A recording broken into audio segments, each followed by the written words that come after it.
Hey everyone, this is Kelly from Australia Wide Retreats, and today we're interviewing Natalie McIvor about her upcoming or continuously rolling out Art of Shamanic Ceremony Women's Retreats. Okay, hey Natalie, great to have you here with us. Thanks. It's a bit of a mouthful, isn't it? But the title is really important for, I feel, as Western people, that we understand we can live a shamanic life, and it is an art, it's a ritual, it's a way of living, rather than thinking we're becoming shamans. Being from the Western world, that's not in our lineage, so to speak. So that's why I've channeled the language around it to be really clear around that it is the art of shamanic ceremony and living a life like that. Okay, right. And I know you've got them all over the country, but before we get into getting into the nitty-gritty of the actual retreats, how did these come about? What inspired you to create these events? Well, I've been running retreats for about 20 odd years in Fiji, Vanuatu, various places in Australia, etc. And I had a bit of a break from running retreats and focused more on one and developing all different areas of my business. But a number of years ago, I came across the Munay Ki Rites, which are the sacred transmissions of the Laika people, the highest shamans of Peru. So when they came into my world, they just changed everything. Everything I thought, all the traumas I was still trying to process, all the patterns and programs that I could see were showing up in my family lineage that I was consciously trying to change and using a bunch of incredible modalities, but not quite getting there. So the Munich rites, the nine rites, really started to unravel a lot, but also very quickly shift things that used to worry me so much just kind of, I had like an observation detachment, like, oh yeah, cool, okay, and it shifted very easily. So I knew the power of these beautiful rites and also the honor as Western people to be able to receive these rites that up until only about 25 years ago were all secret and never shared with us in the Western world. So when I first received my Muniki, I was giving the Muniki rites privately, one on one, couple of days of ceremony around it, and really developing what that feels and looks like for myself to facilitate and also for people to receive.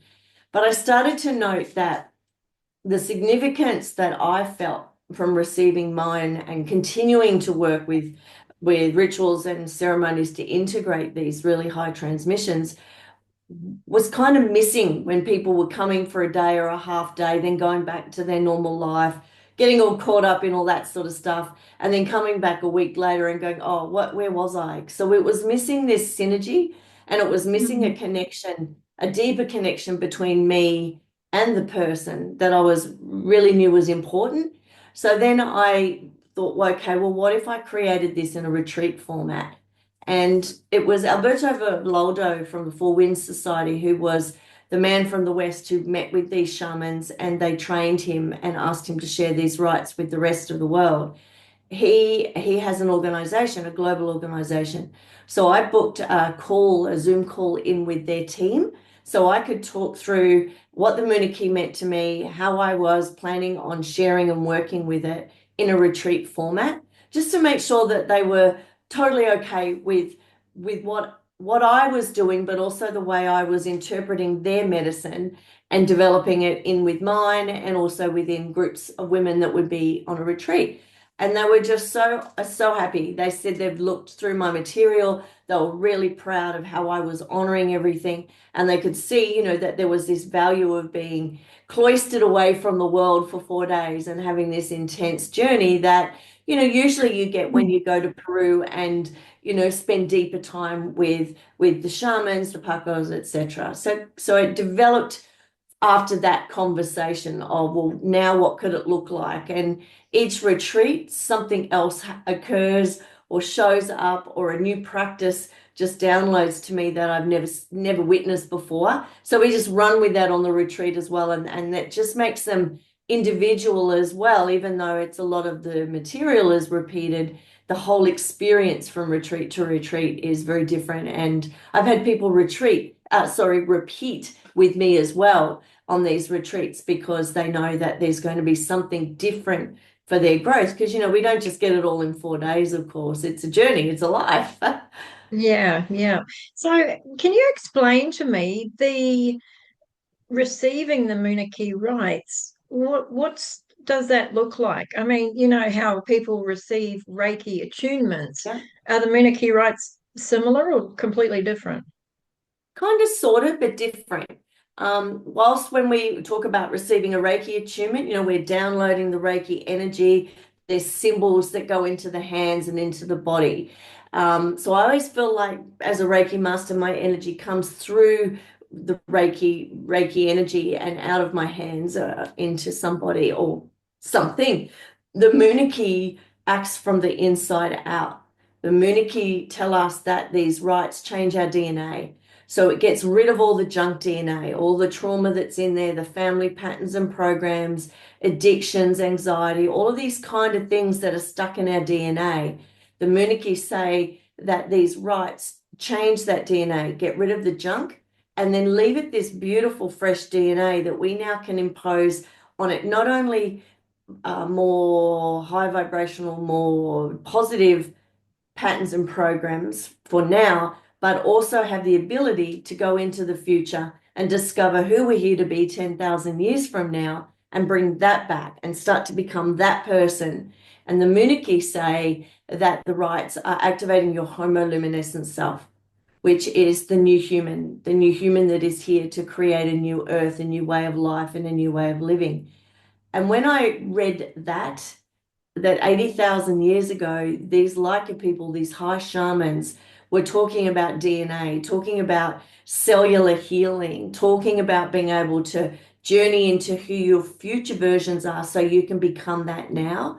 I was just like so blown away with how ancient and how knowing all of these ancient minds are. And um, it feels very different than a Reiki a transmission. It feels very much like once you've received the rites and place your hands on the receiver's body, the energy just moves so powerfully between the two of you. But it's the activation within them receiving it that is something I've never witnessed in anything else I've ever done before. Okay, you've left me with a ton of questions now. I want to learn more. So like, well, not necessarily going 10,000 years in the future and bringing that back, but a couple of years in the future to bring that back, because a lot of us know what we want, but it's being able to embody that. So the Mm. Munay Ki rites would be able to help with this.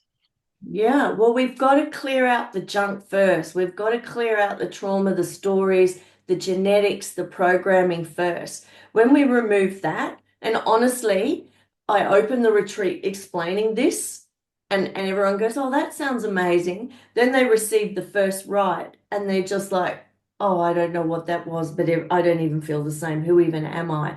So Oh, very, wow. very powerful transmissions, and very individual to each person because of course we've all got different lineage, we've all got different past lives, we've all got different stories, and we've all got different ways to integrate and process things. But the Munay just meets you where you are, moves into the past to sweep that through, brings you into the future, brings you back here, and now you're like, wow. Because we are creating our life beyond next year, the next 20, 30 years that I'm going to be alive. Because if we are believers of reincarnation, we know we're going to come back.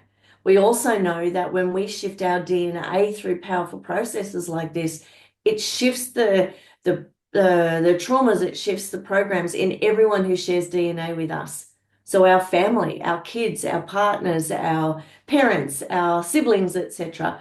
So this is part of that homo luminescent self, creating a new earth, creating a new way of being that's written throughout these Mayan philosophies and prophecies that it was this time, this era, where we were going to have the people show up who are saying, yeah, that's me. I'm here to create that legacy. And of course, your life improves as well. But you know that you're here to make a better earth, to have a deeper connection with the planet, with the animals, and to just be that oneness that everybody talks about looking for, that connection with something beyond ourselves. Mhm. So, you know how you're saying that receiving the rights clears out, changes the DNA, clears out the baggage, so to speak. Mm, And there are so many modalities that clear out the baggage, but mm. then the person manages to track them back again. Does this happen sometimes, No. depending on the person's journey? No. No, when your DNA changes and the rituals and processes and ceremonies we do for 4 days integrates that deeper. So you're not just going home and filling your head back with the same things that you were worrying about before. So we continue for 4 days, and they're big days. It's usually about 10 to 12-hour days. We do have beautiful breaks in between to lie around pools and take walks in the beautiful land that we're working on. But we also do a lot of ceremony with the earth, with the waters, with the ancestors of our country and the ancestors of the Munay Ki. So you've got this extra team of guides, this extra connections beyond ourselves with Pachamama, with the power animals of Peru, etc., to actually integrate this work so it doesn't go back to that. And we do some mindset stuff as well to make sure that we keep our mind clear from not going back to the, oh yeah, but what if? Because we all do that, yeah? Yeah, yeah, yeah. Okay, so the 4 days is integration as well, so people Yeah. can take that home. And after the 4 days, is there any support as well for people when they do get home, like really holding, Yeah. embodying what they've been taught at the retreat? Yeah, we have a closed group that we continue to support each other in, but I also do a pre and post retreat Zoom. So before the retreat, it's to ask any questions, to connect, to start to see what we all look like, because people fly all over Australia and even from New Zealand to come to these retreats. So they've never met me. So this is a way for us before the event to kind of know who I am and who each other are. And then post retreat, we do a number of things. We do a post retreat Zoom so we can check in with what's going. Because sometimes when you go back to the real world and you've transformed, you've shifted, things can go a little bit out of whack for a little bit. So there's that support to keep you on track. I'm always accessible privately anyway for my retreat guests. And then I also do another Zoom and in person practice, for want of a better word, with the Munay Ki. Because the Munay Ki ask us to share these with others in the Western world to connect the Munay Ki together to create this beautiful new earth. So I have all of the material now that I've developed to show you how to give the rights to each other as well. Because whilst it's not a modality, it is a tool and it is this beautiful, beautiful set of transmissions. So they get a digital download of how to do all of that and more information about the Munay Ki. Then they get a written guide by me. Then they either come in person and then we hook up a Zoom call and I talk them through practicing on each other as well. So that they have all of these tools. If they should choose to share the Munay Ki with other people, they've got all of that as well.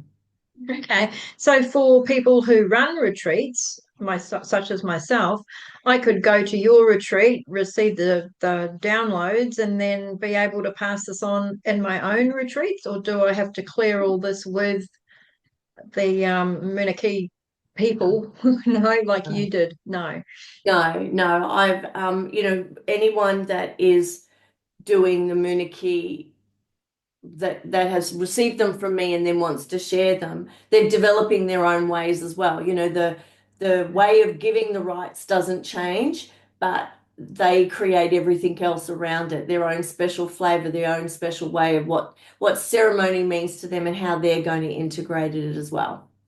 Okay, And nice. there's a All number right. of people doing that, one-on-one or small groups, or weekend retreats. I find 4 days is what I want to do. That's how I want to really integrate people, because I know that 2 days is not enough, and you need this extra work to really support you. There's been some very massive trauma releases, very big emotional releases at my retreats, and I'm Mm. trained and know how to hold that space.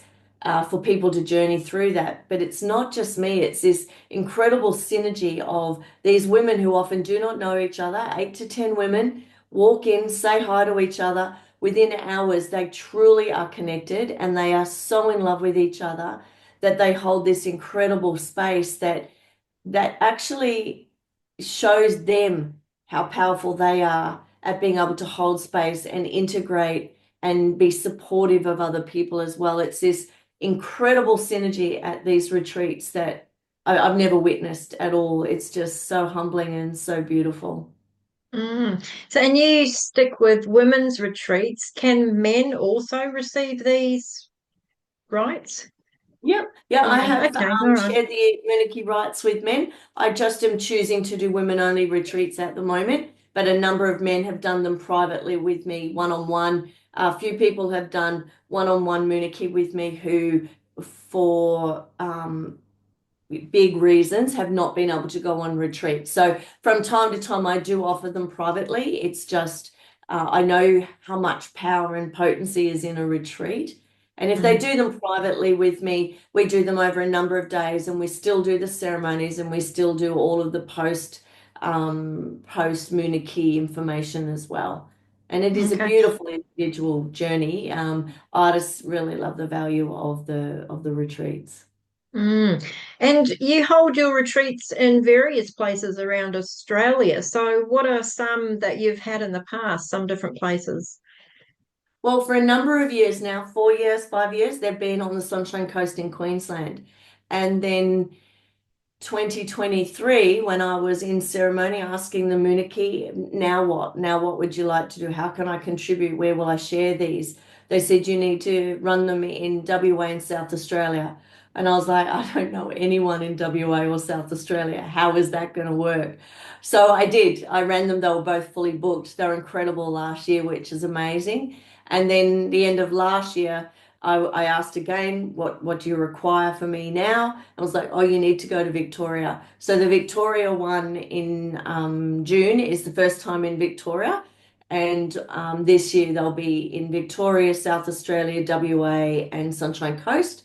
And I feel like maybe Gold Coast and New South Wales might be next year, but I'm just waiting for that guidance and the right accommodation to show up for all of us as well. Yeah, yeah. And for anyone watching, this is being recorded in 2025. Okay. All right. So, and also, you've received an award for Oh. your being a retreat facilitator. Tell us about I that. did. That was such an honor, the Australia Spiritual Awards. It was such an honor and a beautiful, beautiful event. I met the most incredible people, and some of the women at those awards have actually booked to come to my retreats this year. So it was this beautiful connection of people just so proud and so pleased for each other to be nominated. And I was very honored to win Best Retreat Facilitator for 2025, and I will do my best to continue to uphold the right to have that title, of course. Congratulations. Yeah, it's a big honor. Yeah. And for the actual retreats, well, going through the Munay Ki, but what are other things that could be involved if people were to attend one of your retreats? Oh, yeah. Well, we do ceremonies around the elements, so earth, fire, air, and water. We do the power animals of Peru that are part of, you receive one of the rites is receiving the archetypes of those power animals of serpent, jaguar, hummingbird, and eagle, condor. So we do fireside meditations and journeys with that. We do cacao and live sound healing, which is really amazing for integrating the physical changes that we go through on retreat. We do a medicine wheel journey, which continues to blow my mind each time how deep and powerful it is, and the healing that goes on as they walk the wheel individually. They also do the 13th rite of the womb, which is part of the Munay Ki, but a more recent rite shared from the Shipibo women and it's about healing the womb and healing the lineage of your women lineage as well. So that's another beautiful water ceremony. So we work around the fire. We do the Star Keeper's rites at night, lying around the fire outside, which under a full moon, of course, is stunning. And if there's water on the property or nearby, we go there and we encompass using that as well. We have some time out every day to ensure that people just go and have silence. Everything we do is very considered and very conscious. So if we're walking somewhere to look at the land, we do it in silence, or we might bring the drums and the rattles. And we did this at one retreat, and all like a couple of paddocks over, all these cows just stopped and came running to the fence and followed us. Eagles were flying above us. And Wow. we did a ceremony outside on the grass, and I had my eyes closed and just got the awareness to open my eyes. And there's this massive python just going right through the middle of my circle. Oh, wow. So it's not uncommon to call in black cats and eagles and snakes. And that's the animal and the ancestors of this land talking through the animals. So I keep my eyes open now, so that if there's a snake, I've got plenty of warning to get us moved. Yeah, yeah. That's gonna be good. So, what are some other things that people might receive whilst on retreat, doing retreat with you? Oh, beautiful. We all receive a pie stone. I'm not sure if you can see the circle with the hole in the middle, a torus. So these sacred stones are how they receive the rites on their physical body through these. So the rites are also anchored within their pie stone. And then at the end of the retreat, they get that on a pendant to wear it as well. And it just reminds and anchors them into the portals that we're traveling through when we're going into the past and into the future, and connects us with the energy of the rites and also the group that we've just spent 4 days with. And Yeah. they also receive a sacred medicine bundle. So that's their medicine bundle to take home and start to add to as they begin to work more in shamanic ceremony. Okay, nice one. And how many people do you have in each retreat around about usually? I don't like to run big events. I think it can get lost. The support, the knowing that you're in a safe circle. So I keep my retreats to 8 guests, and then there's me, and I always have an assistant. And usually that assistant is someone who's either done work with me in some form or have actually received the Munay Ki rites with me. And that's a deepening of their practice, but also a way for them to witness and observe how to give the rites, which helps them if they're going to choose to go and give the rites to people as well. Mm. And I know we briefly talked about Peru. I know this is Australia-wide retreats, Yeah. but when people do go through a retreat in Australia with you, they get access to Peru somehow. What is this about? Yeah, so I last year I took a group of 10 across to Peru where we spent a lot of time with the shamans Victor and Celia and our Pacos, Dora as well. And a few other beautiful people popped in to support that. So we do all the sacred sites like Machu Picchu and Sacsayhuaman and Cusco and places like that. But we spend time, one in ceremony and instruction with these Pacos, but we also are invited to receive our mesa, which is the actual medicine bundle. I'll grab mine and show you. So the mesa is a 6.5 hour ceremony where we actually receive what the shamans have channeled, for want of a better word, into our bundle. So this is mine. And then you begin to work and journey with these in your life as well.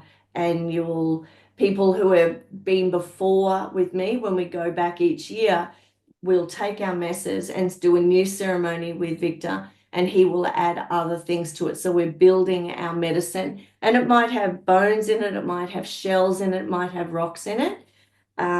So yeah, anyone who comes to my shamanic retreats can have an invitation to that, so that those that come, we're already in this work, we're already connected with each other, And the Peru trip is a deepening of what we begin here with the Munay Ki. And again, we do lots of Zoom ceremonies with Peru before we get over there, so that we're already starting to work with these shamans. And Peru was incredible. Yeah, so we're going usually Beautiful. around August, September each year. We'll go across to Peru. Oh, nice one. Yeah. And how can people connect with you to find out more or ask you any questions, book a ticket, etc.? What's your website? Beautiful. Thevibrationalhealer.com.au.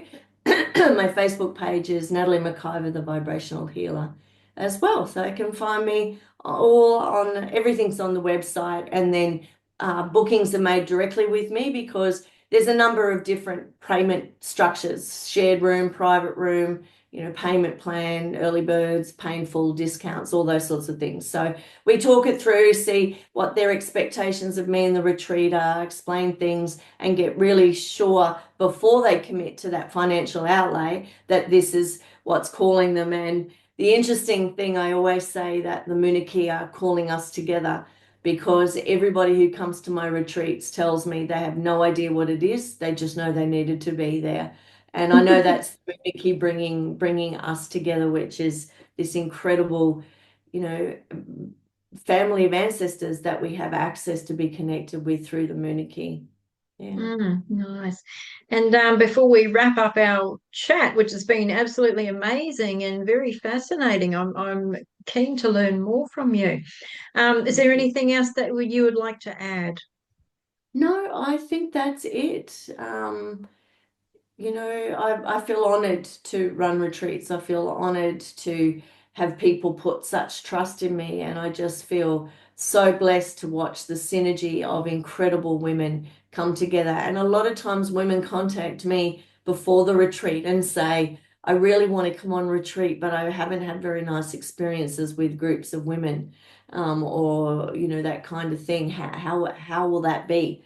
And I honestly just answer that I know that there's always only the most amazing women that choose these retreats, and just how nurturing everybody is for each other, and how they all guide each other through each of these practices. It's not a classroom, it's such an energetic experiential retreat that you are feeling, processing, shedding, letting go, transforming all the time. And that's not me, that's all of us together holding that space for each other for that to happen. It's just such a beautiful gift.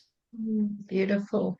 Thank you so much for being here with us, Natalie. And everyone, I'll put links in the Thank you. descriptions. Go and check them out and touch base with Natalie directly and get any of your questions answered. All right. Thank you Thank again. you. Thank you so much for being here. I love talking with you. Thanks, Natalie. Thank you so much. Thanks for having me. Take care.